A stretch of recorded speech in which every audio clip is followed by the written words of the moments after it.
Arizona, homeowner's best friend. In the Urban Farm Hour with Farmer Greg, and looking at your talking points for this segment, I see now why you like the Mollen Foundation so much. When you're looking at the grounding values, it looks like talking points from a lot of your broadcasts. Right?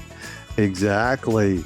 That's why I love the work that they do so much. So, Paige, grounding values from inside out. So we kind of touch on them? Yes. Sounds good. Regeneration. Let's talk about that. Okay. Well, I feel for us, regeneration, it's just increasing vitality to any system. In our spaces, it has to do with the land and focusing in on what surrounds you. For kids, we bring them in the outdoors. It's really important for them to be connected to that. And just knowing the space that surrounds them, whether you have a garden on a campus or not, there's just so much to learn from being in the outdoors and bringing learning to life through that. Well, and one of the ways you do that is, if my memory serves me, the gardens are literally right outside the doors of the classrooms. Yes. And so for students to be able to walk into a space and understand what grows in Arizona, considering everything that we have to work with and what our challenges are. We have, water that's becoming an issue. We have land that's becoming an issue, and just kind of being in a space and listening to what that space needs, which may sound kind of like a different permaculture-ish? Yes, so much so. So it's really that. I look at that, and that's connected to regeneration, because you really need to listen and notice and observe what is alive and around you so that you can have a relationship with everything. Like, it starts in nature. Nice. And your second value is called nourishment. Tell me about that. Which seems like it organically comes out of the what you were just talking about. They all really are connected. And I just feel like when nature we're just grounded in that. And that's why regeneration seems like a good word for that. And nourishment, not only in the foods that you consume. So students are connected to this, and they're growing in a responsible way. They're looking at the climate and being responsible about not using too much water and like nourishing the land. And then it helps it's really like it's self-nourishment. It's connected.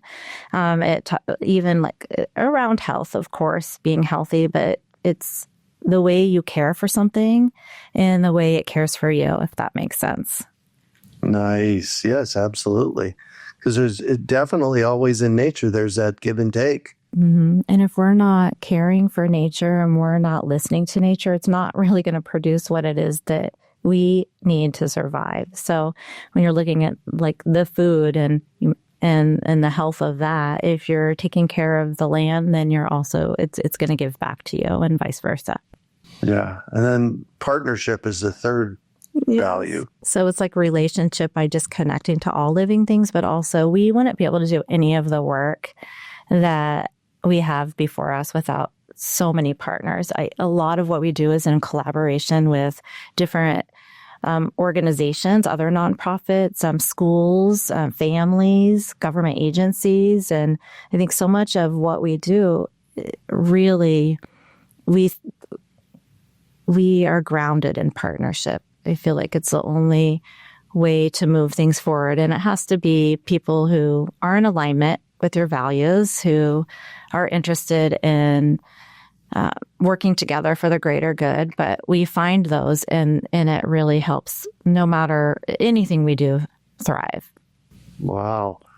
And you're doing it through integrating food into learning. What does that process look like? It looks like so many different things. It could be, for us, we obviously we do a lot with gardens. And so there's just so much pressure in a day for teachers to get through everything that students need to learn. And food is such an easy access point to learning. So when you can connect anything that might be growing in a garden, or even food in a cafeteria that might be from a local farmer, or something based on, we focus on seasonality. So anything that might be growing in season, there's an opportunity to connect that to math and science and English language arts and social studies. There's so much history in food that can be connected back to social studies. And that's a crosswalk with English language arts and writing, because a lot of times you have to decide what are we going to write about in history, and in English language arts and writing go hand in hand, and observations in nature. Anything that there is to learn in a school, you can connect food to it. Nice, nice, nice. So do you ever play them Cajun music? See, it's the only food good enough that they make songs about it. I was just having this conversation. We got songs about boudin, gumbo, and crawfish. Right. Yeah, you could do that. And the whole history, yes. And then create a meal that's characteristic of any region. Students love to learn the history of where their food comes from. When they really start to connect to it, then it brings learning to life. You can just even trace like the origin of a food from where it came from, and that seed, and how it got to be where we are today. Like it grows in our climate and it grows in another climate that it came from, and it adapts, and the domestication of things. There's just so much to do around. Rosie on the house, every Arizona homeowner's best friend.